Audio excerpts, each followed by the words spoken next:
Ассалаумағалейкум қазақ елі.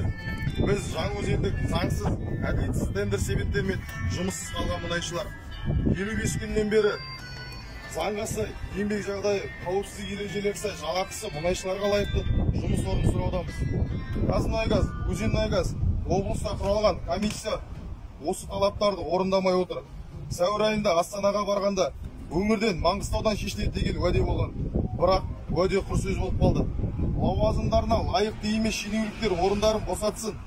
Мұхтар Жәкішев сияқты білікті маман үкіметке келіп, еліміздегі жұмыссыздық, әділетсіздіктен және де басқа да кемшіліктерін жоюына мүмкіндік берік.